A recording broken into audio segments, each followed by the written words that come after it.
नमो नमः प्रिय छात्राः। संस्कृत कक्षायां भवतां स्वागतम्। नवमी कक्षायाः एकादशः पाठः, तस्य च पूर्वभागः अस्माभिः पठितम्। अयं पाठः पर्यावरण इति विषये लघुनिबन्धरूपेण वर्तते। बालकाः पर्यावरणम् अस्माकं कृते कियत् आवश्यकम्, अस्माकं जीवनस्य कृते च तस्य आवश्यकता कीदृशी अस्ति इति सर्वम् अस्माभिः पूर्वभागे विचारितम्। प्यारे बच्चों, हम सब ने पर्यावरण के संबंध में इस लघु निबंध के अंतर्गत पर्यावरण हम सब के लिए सुरक्षित और स्वच्छ पवित्र होना कितना आवश्यक है, कितनी महत्ता है उसकी, इस संबंध में बहुत सारी चर्चा, बहुत विचार हमने किया था। उसके पश्चात अब हम पाठ को आगे बढ़ाते हैं। हमारे जीवन को पर्यावरण किस तरह से प्रभावित करता है, यह सारी चर्चा इस पाठ के अंतर्गत की जाएगी। भवन्तः ध्यानेन पश्यन्तु शृण्वन्तु पुनश्च श्रुत्वा पुनः पुनः अभ्यासं कुर्वन्तु। आप ध्यान से देखें, सुने और सुनने के पश्चात बार बार इसके अध्ययन के द्वारा इसका अभ्यास करें। यह पाठ प्यारे बच्चों दो अर्थों में पूर्ण होता है, एक भाषा के अर्थ में और दूसरा विचार के अर्थ में। पर्यावरण संरक्षण एक विचार है प्यारे बच्चों, जो बहुत महत्वपूर्ण विचार है, और ये भाषा भी है क्योंकि हमारी यह पाठ्य पुस्तक का हिस्सा है। अधुना पठामः।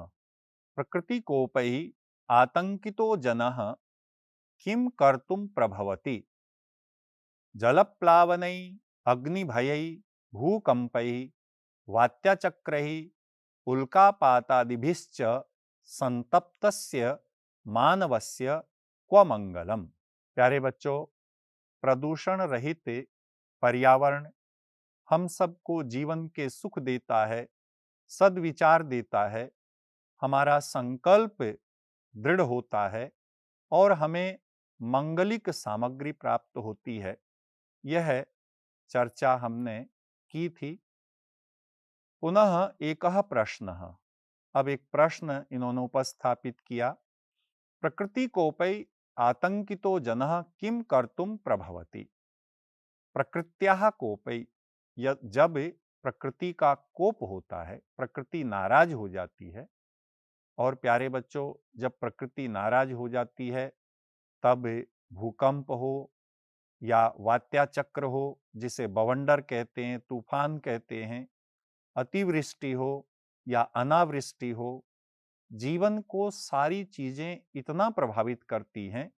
इसलिए इन्होंने प्रश्न उपस्थापित किया कि प्रकृतिकोपै आतंकितो जनः किं कर्तुं प्रभवति। प्रकृति का कोप जब होता है, प्रकृति का क्रोध जब हो जाता है, ऐसी स्थिति में प्रकृति पहुंच जाती है कि वह कुपित हो जाती है। ऐसी स्थिति में आतंकित हुआ, डरा हुआ, घबराया हुआ मनुष्य, जनः मनुष्य, किम कर्तुम प्रभवति, क्या करने में, कर्तुम तुमुन प्रत्यय का प्रयोग है, क्री धातु, क्या करने में, प्रभवति सफल होता है, सक्षम होता है। यदा प्रकृति कुपिता भवति तस्य कोपेन भयेन पीड़ितः भयभीतः जनः किम कर्तुम प्रभवति, क्या कर सकता है, अर्थात कुछ भी करने में समर्थ नहीं होता। जलप्लावनै कथम कथम प्रकृति कुपिता भवति, तस्य प्रमाणम जलप्लावनै, जल का अधिक हो जाना, जिसे हम कहते हैं बाढ़। जलप्लावनै, बाढ़ के द्वारा, तृतीया विभक्ति का प्रयोग चल रहा है प्यारे बच्चों।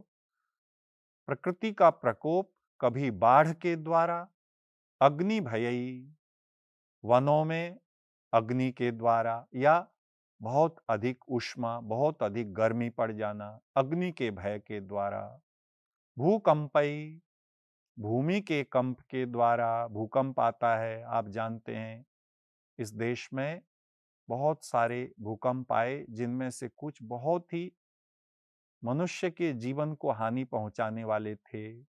इसलिए भूमिकंपई, भूकंपों के द्वारा, वात्याचक्रई, वात्याचक्र कहते हैं बवंडर, तूफान, हवा का जो चक्र बनता है जिसको बवंडर कहते हैं, उसके द्वारा, उल्कापातादिभिश्च, उल्कापातम, उल्कापात कहते हैं आसमान से जो बिजली कड़क करके गिरती है, उसे उल्कापात कहते हैं। जब बहुत अधिक तेज बिजली कड़कती है और धरती पर वह गिरती है, तब वह भी कई बार मनुष्य और सामग्री को प्रभावित करती है, हानि पहुंचाती है। अतएव अत्र उक्तम उल्कापातादिभिश्च संतप्तस्य मानवस्य क्व मंगलम।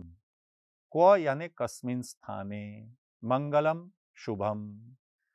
इन सारी चीजों से, चाहे बाढ़ से हो, अग्नि भयेन वा भवेत्, भूकंपेन वा भवेत्, वात्याचक्रै वा भवेत्, उल्कापातेन वा भवेत्, एतैः आतंकितस्य जनस्य, संतप्तस्य दुःखितस्य जनस्य कुत्रापि मंगलम न संभवति।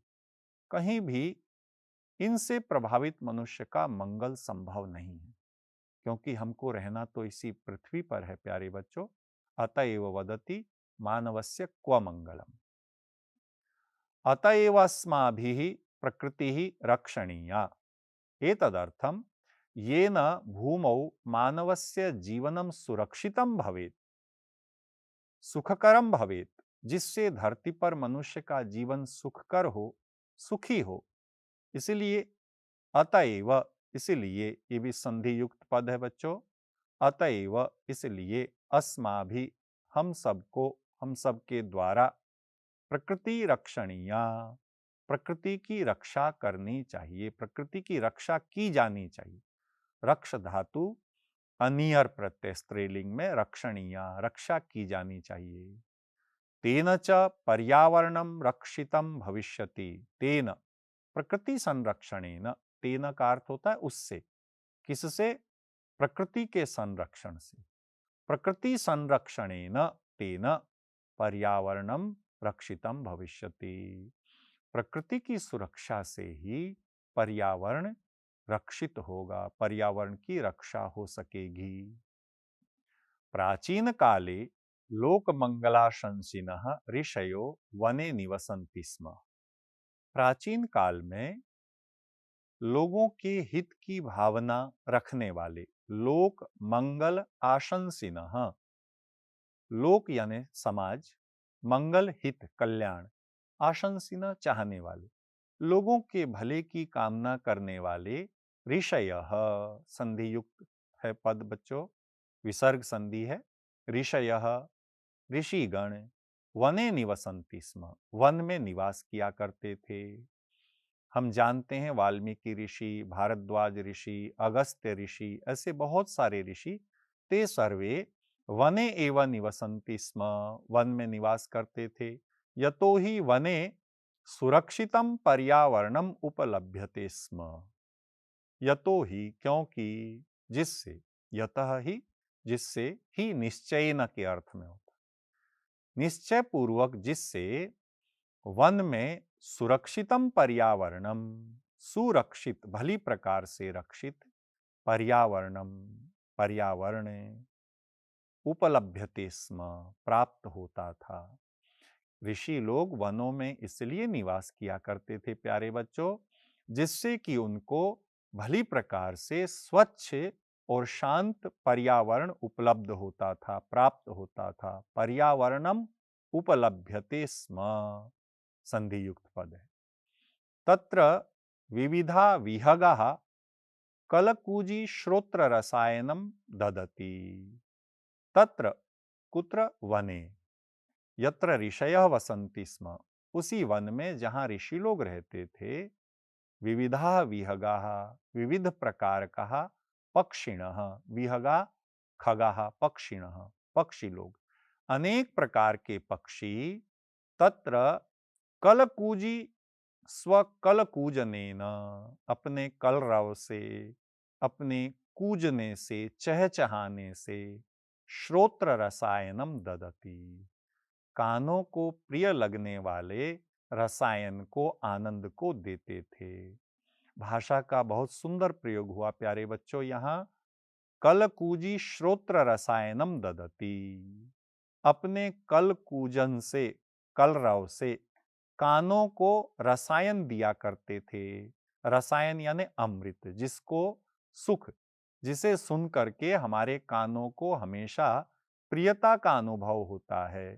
तदर्थम शब्दः प्रयुक्त कलकूजी श्रोत्र रसायनम, श्रोत्रम कर्णऊ, कानों को प्रिय लगने वाला रसायन पक्षीगण वहां वनों में दिया करते थे।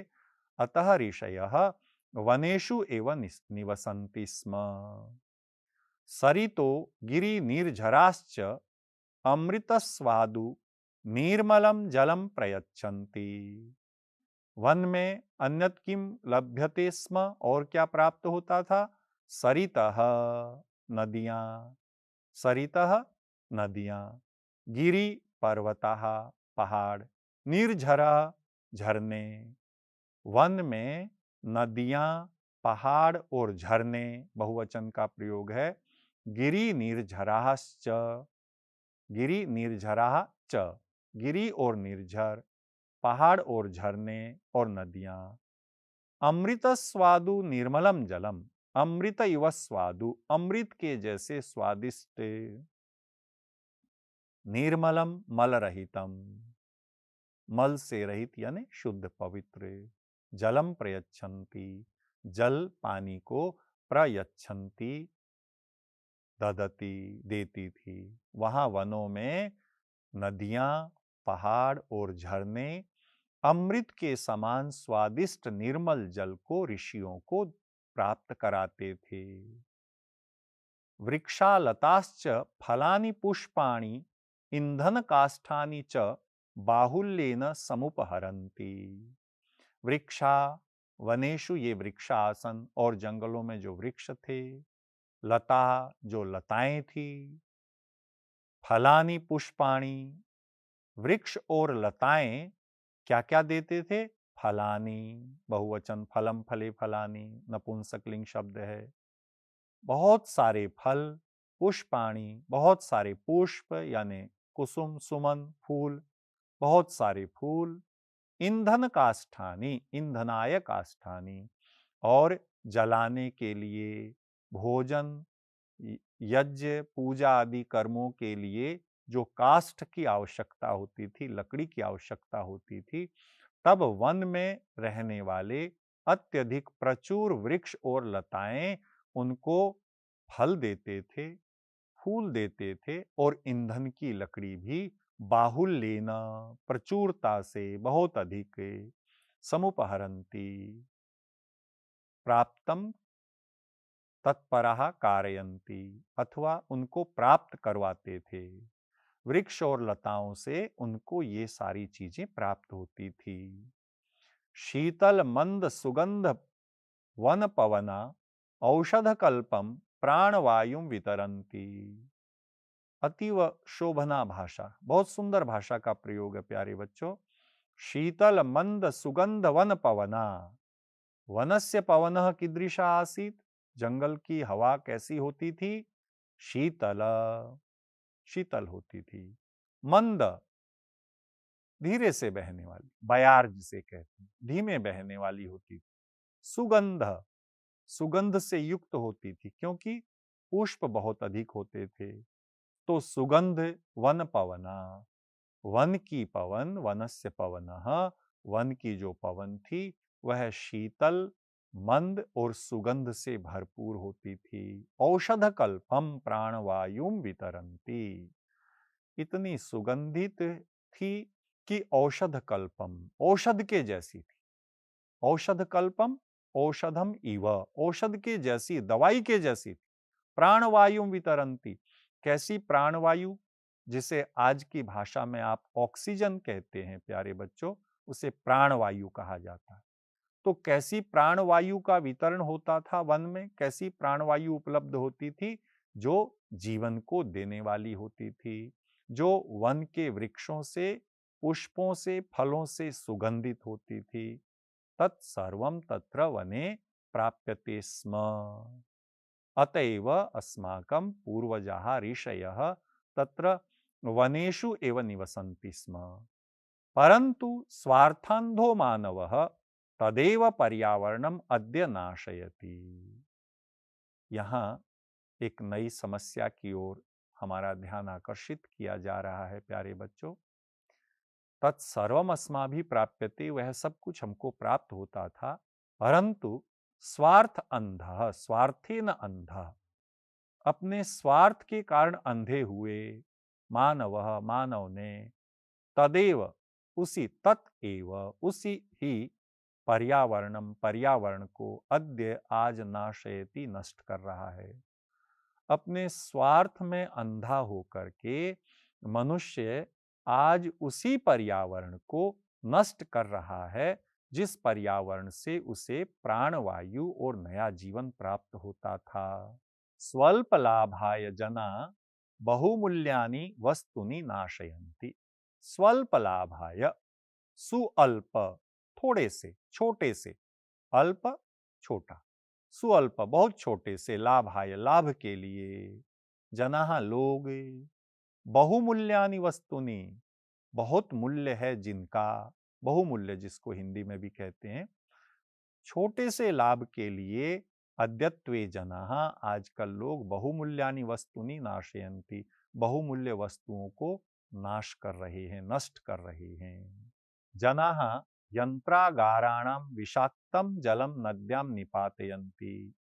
लोग, जनाः यंत्रागाराणां, यंत्राणाम आगाराः, फैक्ट्री जहां पर यंत्र रखे जाते हैं, जो कारखाने हैं जहां पर बहुत सारे यंत्र होते हैं, उसको यंत्रागार कहते हैं। आगारम गृहम, आगार यानी घर, यंत्राणाम आगाराः, जहां पर बहुत सारे यंत्र हैं। विषाक्तम जलम, विष से अक्त, अक्त यानी युक्त, जहर से युक्त यानी जहरीला पानी, नद्याम निपातयन्ति, नदी में गिराते हैं। लोग यंत्रागारों के जहरीले पानी को नदी में गिरा देते हैं। तेन मत्स्यादिनां जलचराणां च क्षणेनैव नाशो भवति। तेन, उससे, विषाक्त जल से, मत्स्य आदिनाम, मछली आदि, मत्स्य आदिनाम संधि, मछली आदि, जलचराणाम, जो जल में विचरण करने वाले हैं, जले चरंती थी, जल में जो विचरण करते हैं, उनका क्षणेन एव, एक क्षण में ही, क्षणेन एव, ये भी संधि युक्त पद है प्यारे बच्चों, क्षणेन एव, एक क्षण में ही, नाशः भवति, उनका नाश हो जाता है। विषाक्त जल से मछली आदि जलचर एक क्षण में ही मर जाते हैं। नदी जलमपि तत्सर्वथा अपेयम जायते। तत् नदी जलम, वह नदी का पानी जिसे विषाक्त कर दिया गया है कारखानों के विषैले जल को डालकर, सर्वथा, एकदम, अपेयम, न पेयम अपेयम, न पीने योग्य जायते हो जाता है। नदी का पानी भी एकदम अपेय हो जाता है। मानवा व्यापार वर्धनाय वन वृक्षान निर्विवेकम छिंदन्ति। मानवाः, मनुष्य लोग, व्यापार वर्धनाय, अपने कार्य को, अपने व्यापार को बढ़ाने के लिए, वन वृक्षान, जंगल के वृक्षों को, वनस्य वृक्षान, जंगल के वृक्षों को, निर्विवेकम, विवेकेन रहितम, बिना विचार, विवेक कहते हैं अच्छे और बुरे के चिंतन की क्षमता, निर्विवेक, बिना विचार पूर्वक, छिंदंती, काट डालते हैं। लोग, मनुष्य लोग अपने व्यापार को बढ़ाने के लिए जंगल के वृक्षों को बिना विचार किए काट रहे हैं। तस्मात् अवृष्टि प्रवर्धते, तस्मात् कारणात्, इसीलिए, अवृष्टि, वृष्टि का अभाव, वर्षा का न होना, प्रवर्धते, बढ़ता चला जाता है। वन पशवश्च शरण रहिता, ग्रामेषु उपद्रवम विदधति। वन पशवः, वन में रहने वाले पशु, वने निवसन्तः पशवः, वन में रहने वाले पशु, शरण रहिता, जब वृक्ष काट दिए जाएंगे और जंगल कम हो जाएंगे तो जो वन पशु हैं वो शरण रहित हो जाएंगे, उनकी जो आश्रय स्थली है, उनका जो निवास स्थान है वह कम हो जाएगा। तो शरण रहित होकर, उनके स्थान से हीन होकर के वन पशु क्या करेंगे? ग्रामेशु उपद्रवम विदधति, वो गांव में आ रहे हैं और गांव में आकर के उपद्रव कर रहे हैं। उपद्रवम, कष्ट, आक्रमण। हम बार बार यह सुनते हैं कि जंगली जानवर गांव में आकर के प्रभावित कर रहे हैं, जीवन को आक्रमण कर रहे हैं। कहीं हाथी आ जाते हैं, कहीं चीते आ जाते हैं, कहीं शेर आ जाते हैं, ऐसा हम अनेक बार सुनते हैं। किमर्थम? यतो हि ते शरण रहिता भवन्ति। किमर्थम शरण रहिता भवन्ति? वृक्षाणाम कर्तनेन, पेड़ों के काटने से वो शरण रहित हो रहे हैं और फिर वो गांव में आकर के उपद्रव कर रहे हैं। शुद्ध वायुरपि वृक्ष कर्तनात् संकटापन्नो जायते। जो शुद्ध हवा है, वृक्षों के कर्तन से, वृक्षों के काटने से, संकटापन्न, संकटम आपन्न, आपन्न प्राप्त, द्वितीय विभक्ति का प्रयोग है प्यारे बच्चों। वृक्षों के अधिक काटने से शुद्ध वायु का भी संकट उत्पन्न हो गया है। एवं ही स्वार्थांध मानवै विकृतिमुपगता प्रकृति एव सर्वेषां विनाशकर्त्री भवति। एवं ही, एवं प्रकारेण, इसी तरह स्वार्थ अंध मानवै, स्वार्थ से अंधे हुए मानवों के द्वारा विकृतिम उपगता, विकृत की गई, अशुद्ध की गई प्रकृति एव, प्रकृति ही सर्वेषां विनाशकर्त्री भवति, सबका विनाश करने वाली हो गई है।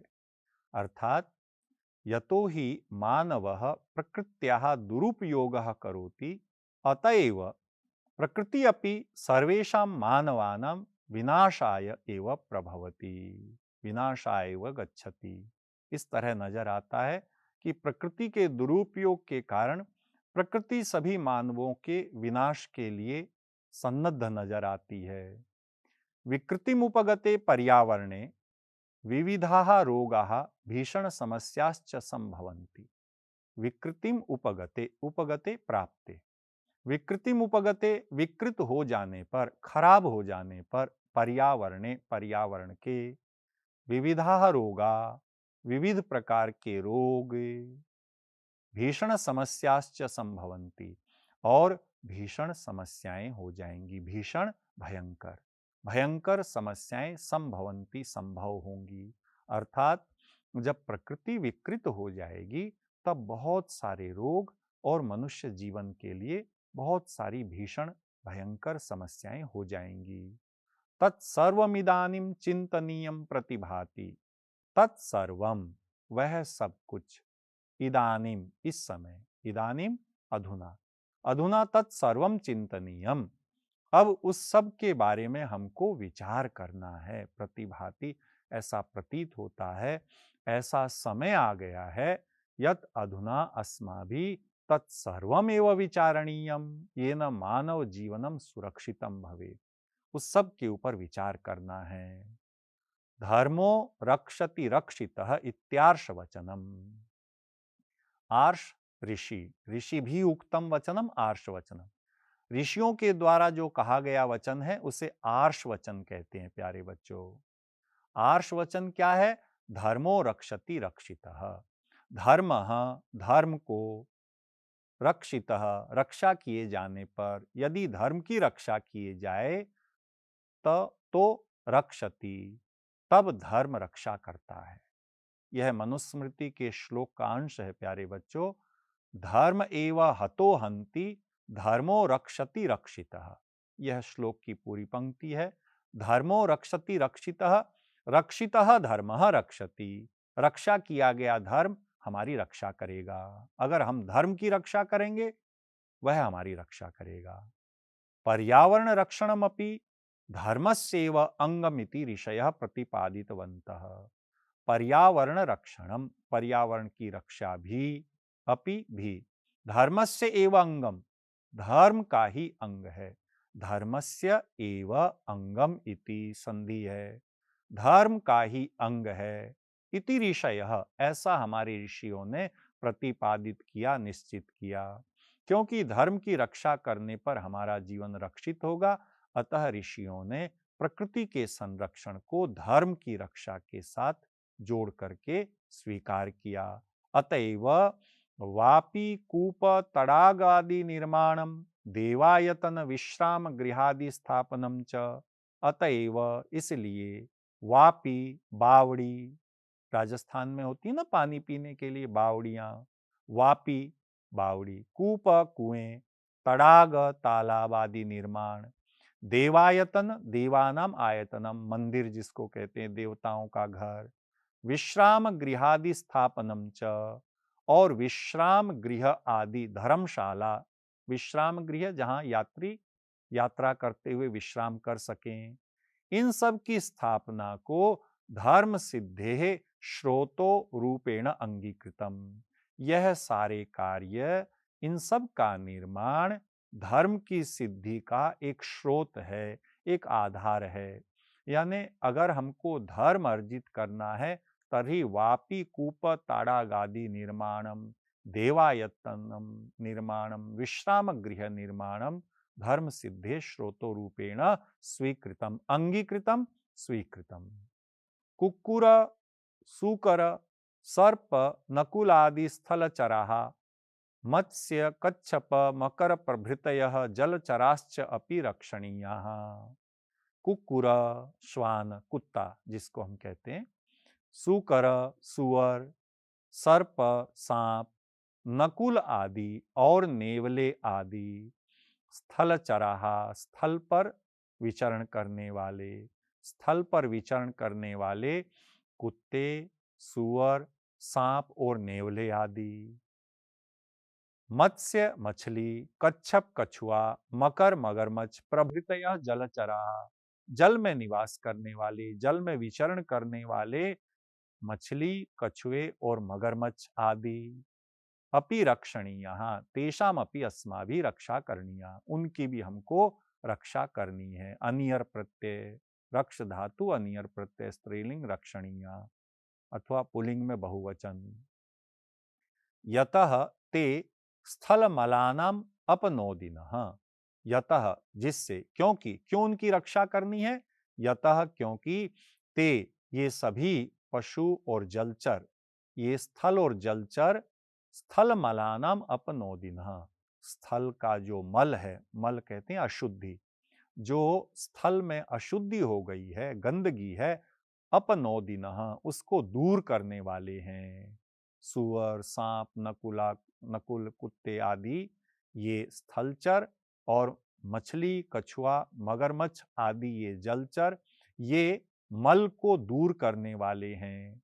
जलमलानाम अपहारिणश्च, और पानी के मल को, जलमलानाम, जल में जो मल हो जाता है, अशुद्धि हो जाती है, अपवित्रता हो जाती है, उसको दूर करने वाले, अपहारिणः दूर करने वाले। प्रकृति रक्षया एव लोक रक्षा संभवति इत्यत्र नास्ति संशयः। प्रकृते रक्षया, प्रकृति की रक्षा से ही, तृतीया विभक्ति रक्षया, एव ही, लोक रक्षा संभवती, लोगों की रक्षा, संसार की रक्षा, प्राणी मात्र की रक्षा संभवती, संभव हो सकती है। इति अत्र यण संधि, यहां पर इस बात में, इति अत्र इस बात में, नास्ति संशयः, संशयः संदेह, नास्ति नहीं है।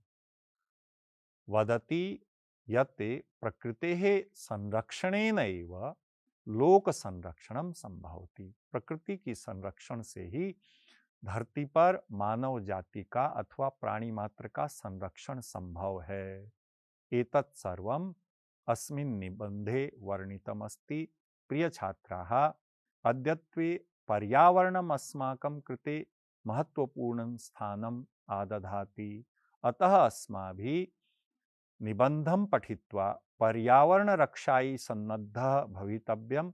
अथ च अत्र प्रयुक्त शब्दानाम् एका सूची निर्मापयितव्या। तत्र च पुनः पुनः अभ्यासेन भाषायाः अभ्यासः सम्यक्तया भविष्यति। बच्चों, इस पाठ में जो नूतन पद आए हैं उनकी एक सूची बना करके हम अभ्यास करें। यह पाठ हमको जहाँ मन से प्रेरित करता है प्रकृति के संरक्षण के लिए, वहीं यहाँ प्रयुक्त भाषा हमको भाषा के प्रति, भाषा शिक्षण के प्रति भी आकर्षित करती है। आपको यह पाठ बहुत रुचिकर और बहुत उपादेय प्रतीत होगा जीवन में। आप इसका अभ्यास कीजिएगा। बहुत बहुत धन्यवाद प्यारे बच्चों। पुनः मिलामः।